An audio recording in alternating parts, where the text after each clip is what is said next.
The middle-aged ocean man was in angry his that late night. 30s with The short, sky dark over brown Monterey, hair, California neatly churned combed like to a the shaken side, jar of strong ink, jawline, and the waves light rose and stubble on crashed his as if they face, were trying to warm, swallow the tan shore skin whole. tone, wearing Jonathan a Pierce had charcoal-gray come to the business beach suit only with to a clear white his dress mind, shirt not and to become burgundy red someone's tie. miracle. Standing But when he in a saw a shadow wood-paneled disappear courtroom beneath a with his rising shoulders wall of slightly water, hunched and hands instinct clasped in front of overpowered him, fear. looking downward Before with he a could think pained about and the anxious danger, expression. before he could Beside remember him that he had a stands woman in her 7-year-old son early waiting at 30s home, with long, he ran blonde, straight wavy into the hair, freezing fair Pacific. skin, wearing a If you believe that form-fitting red kindness dress still with changes three-quarter lives and that sleeves second and a chances are modest real, V take a neckline, moment right both now to like standing this before a video, large wooden comment where table, you're watching courtroom from, gallery share it visible with in the someone who needs background hope, with several and people subscribe seated to the in channel. professional attire, Stories like this bright remind us that fluorescent even in the courtroom lighting, darkest storms, light can photorealistic break through. cinematic composition. Jonathan had never considered himself brave.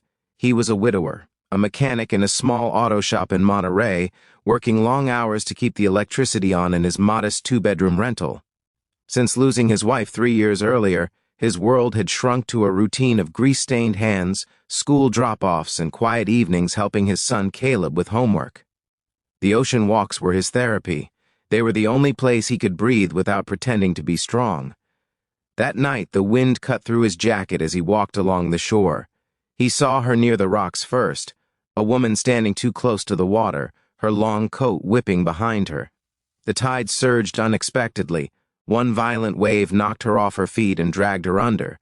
The scream barely escaped her lips before the water swallowed it. Jonathan didn't pause. He kicked off his boots and plunged into the frigid water. The cold felt like knives against his skin, but adrenaline numbed the pain. The current pulled hard, and for a terrifying second, he realized how small he was against the sea. He dove beneath the surface, eyes burning, lungs screaming, until he caught a glimpse of her pale hand drifting in the dark. He grabbed her wrist and fought his way back up, wrapping his arm around her shoulders. She was unconscious, her body limp, her hair tangled in seaweed. A wave crashed over them, forcing him under again. Panic flared. He thought of Caleb's small face. He thought of promises made at hospital bedsides. He pushed harder. With everything he had left, Jonathan dragged her toward the shore, collapsing onto the sand just as another wave roared behind them. He rolled her onto her side, pressing his ear to her chest.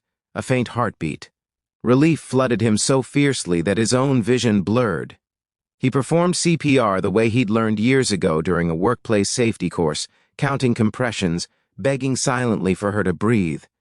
After what felt like an eternity, she coughed, choking up seawater, gasping for air. Her name, he would later learn, was Victoria Hale. An ambulance carried her away, but not before she briefly opened her eyes and looked at him.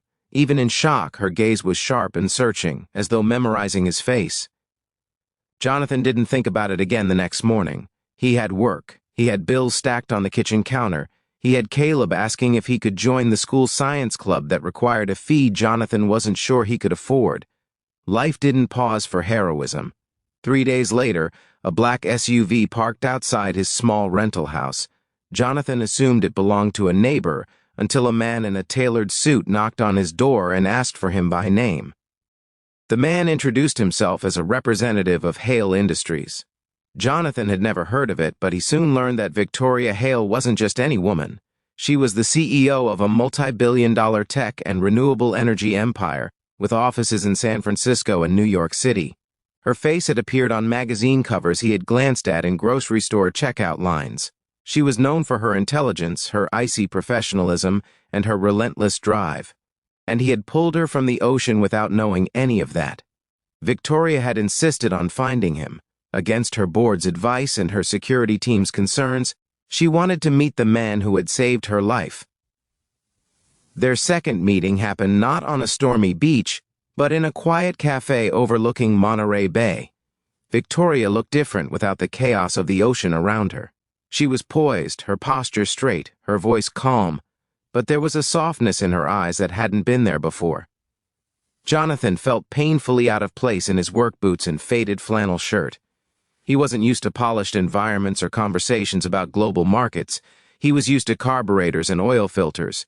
Yet when Victoria thanked him, her gratitude felt genuine and unfiltered. She asked about his life. He told her about Caleb, about losing his wife Rebecca to cancer, about working double shifts, about the fear of not being enough. Victoria listened, really listened. She confessed that the night of the storm, she hadn't been thinking clearly. The pressure of leading a billion-dollar company, the betrayal of a trusted executive who had tried to sabotage a merger, the loneliness that came with power, it had all weighed heavily on her. She hadn't intended to go into the water, but she hadn't been careful either. Standing so close to the edge had felt symbolic of how close she was to breaking. Jonathan didn't treat her like a billionaire. He treated her like a person who had nearly drowned. Days turned into weeks. Victoria began visiting Monterey more often, claiming she needed coastal air to recover. In truth, she wanted to see the mechanic who spoke more honestly than any executive in her boardroom. Caleb adored her immediately. She never tried to buy his affection with gifts, though she easily could have. Instead, she helped him build a model volcano for his science club and laughed when baking soda erupted onto the kitchen counter. She knelt beside him in the garage while Jonathan worked, asking questions about engines with genuine curiosity. For the first time since Rebecca's death, Jonathan felt something unfamiliar blooming in his chest. Hope frightened him more than the ocean had. But challenges came swiftly. The media discovered Victoria's frequent trips to Monterey. Headlines speculated about her mystery man. Paparazzi snapped photos of Jonathan outside his shop. Customers whispered. Some treated him like a gold digger before he had even accepted anything. The board of Hale Industries grew concerned. Investors didn't like unpredictability. A widowed mechanic with a modest income didn't fit their image of a strategic partner for their CEO. Victoria faced pressure to distance herself. Anonymous sources questioned Jonathan's intentions. Offers arrived, subtle at first, then blatant, suggesting that Jonathan could receive a generous gift in exchange for stepping out of Victoria's life. He refused every one. He had not dived into the ocean for money. He had done it because someone was drowning. The strain tested them both. Jonathan feared that his presence might damage her career. Victoria feared that her world might crush his. One evening, standing again on the same Monterey beach where it had all begun, Jonathan confessed his greatest fear, not of poverty, not of public scrutiny, but of losing someone he loved all over again. He had barely survived Rebecca's death. He wasn't sure his heart could endure another loss.